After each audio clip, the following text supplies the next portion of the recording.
বলেছিলেন যে ভাঙড়ে আমি জিতি আর হারি, গুজরাট মাঠ থেকে ভাঙড়ে আমি হসপিটাল করব। তো আপনার ভাই জিতেছে, আপনি কেন হসপিটাল করছেন না? এই বক্তব্যটা ভাইরাল করা হচ্ছে, কি বলবেন এই? হ্যাঁ, এটা আমিও দেখেছি। এই বিষয়ে উত্তর আমি অবশ্যই দেবো। আমি দেখেছি, সেটা আমি ভাঙড়ে গিয়ে ভাঙড়ের মানুষের সামনে দেবো। তবে এতটুকু বলতে পারি, আমি করিনি, করার দরকার, করার ইচ্ছা আছে, কিন্তু কেন করতে পারলাম না এখন, এটা একটা প্রশ্ন। সেটা আমি ভাঙড়ের মানুষের সামনে দেবো। তবে আমি জিজ্ঞেস করতে চাইছি, মমতা ব্যানার্জি বলেছিল 10,000 মাদ্রাসা দেবো। সিএম হওয়ার পরেও এত বড় ক্ষমতার জায়গায় বসে আমি কি অত্যাচারের মধ্যে নওশাদ আছি বা আমরা আছি জানেন তো সবই। তারপরে কি 10,000 মাদ্রাসা দিয়েছে? ফুরফুরাকে রেল দেবো, ফুরফুরায় উন্নত মানের পর্যটন কেন্দ্র দেবো, ডবল ডবল চাকরি দেবো। আজকে চাকরিওয়ালাগুলো কি হচ্ছে? তারপর আর কি ওয়াদা করেনি? দাঁড়িয়ে বললো গত বছরের মধ্যে ঘাটাল মাস্টার প্ল্যান হয়ে যাবে, হয়েছে? ওই ভাঙরে দাঁড়িয়ে 2021-এ ডাক্তার রেজাউল করিমকে ক্যান্ডিডেট করেছিল, বলে এই জন্যে ডাক্তার রেজাউল করিম ক্যান্ডিডেট করছি যে আমি ভাঙরে হসপিটাল হবে, হয়েছে? অথচ যে হসপিটাল আছে সে মৃত্যুর দিকে যাচ্ছে। ডক্টর রেজাউল করিম পুরো চিকিৎসক সংগঠন নিয়ে আমাদের সাথে যোগ করেছেন, এবং উনি যে আমার কাছে টিকিট চেয়েছেন তা নয়, আমি নিজে দিয়েছি এই কারণে যে আমি দীর্ঘদিন ধরে ভাঙড়ে একটা হসপিটাল করব বলে চেষ্টা করছি। টেন্ডারও হলো, 2বার করে টেন্ডার হলো, যে টেন্ডার পেলে সে পালালো। আর গভর্নমেন্টের নিয়ম হচ্ছে টেন্ডার একবার করলে তাকেই দিতে হয়, তাহলে টেন্ডার ক্যান্সেল করে করলে আরো 2 বছর টাইম লাগে। সুতরাং এটা দুঃখের বিষয় যে ভদ্রলোক পেয়েছিল তিনি এটা ঠিকমতো করেননি। আমি ডক্টর রেজাউল করিমকে দায়িত্ব দেবো, আগামী দিন আমাদের সাথে কোঅর্ডিনেট করে প্রাইভেটেও যদি কেউ করতে চায় আমাদের সাথে এসে করবেন। কিন্তু আমরা জায়গা রেখে দিয়েছি, জায়গাটা ঘেরা আছে না, জায়গা ঘিরে দিয়েছি, আমি জায়গা অলরেডি রেখে দিয়েছি, এটা অলরেডি আগে থেকে অ্যানাউন্স করা প্রোগ্রাম। ফুরফুরা শরীফে এটা রাজ্যতে এটা কত ওয়াদা করেছে বলেন তো?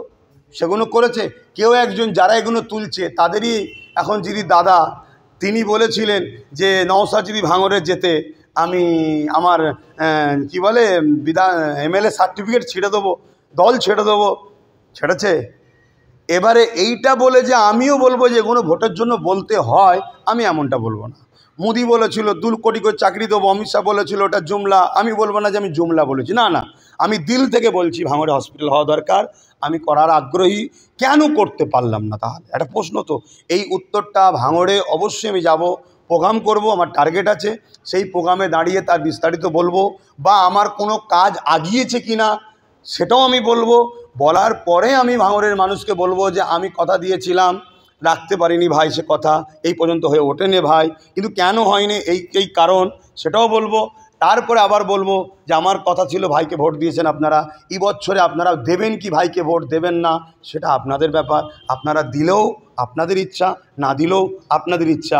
আমি কিন্তু নতুন করে বলবো না যে, যেমন আবার নতুন করে বলছে যে আমি থাকতে এসআর হতে দেবো না, আমি সব কিছু করে দেবো, বিজেপিকে আমি রুখবো, আবার নতুন কোনো কিছু না। আমার ওটা দিল থেকে এখনও তামান্না যে ভাঙড়ে একটা ভালো হসপিটাল হওয়া দরকার। কেন ভাঙড়ের মানুষ পুরো কলকাতার মানুষকে রেজেকের ওসিলা, রুজি দেয় ওসিলা, আমরা ইসলামের মানুষ তো যেন ওসিলা বলতে হবে। এবং পাশাপাশি ভাঙড়ের বুকের ওপর দিয়ে অত বড় একটা পচা খাল করে পুরো কলকাতার মানুষের আবর্জনাকে পার করা হয়, কিন্তু সেই ভাঙড়কে একটা হিমঘর করে দেবে বলেছিল, এখনও করে দেয়নি। সেই ভাঙড়কে কত বঞ্চিত করেছে, উপরন্তু সেই ভাঙড়ের জমি অধিগ্রহণ করা হচ্ছে, এয়ারপোর্টের নামে দখল করা হবে, সেখানে কিন্তু বড় বড় আদানি আম্বানিকে দেওয়া হবে, এত কিছু জুলুম চলছে। অতএব সেটা আমি বলবো, সেটা অবশ্যই আমি দেখেছি, কিন্তু আমি সময় সাপেক্ষে যে বলবো। কিন্তু এতটুকু মনে রাখবেন, ভাঙড়ের মানুষ আজকে পুরো পৃথিবীর কাছে পরিচিত, আলহামদুলিল্লাহ, পুরো পৃথিবীর কাছে পরিচিত।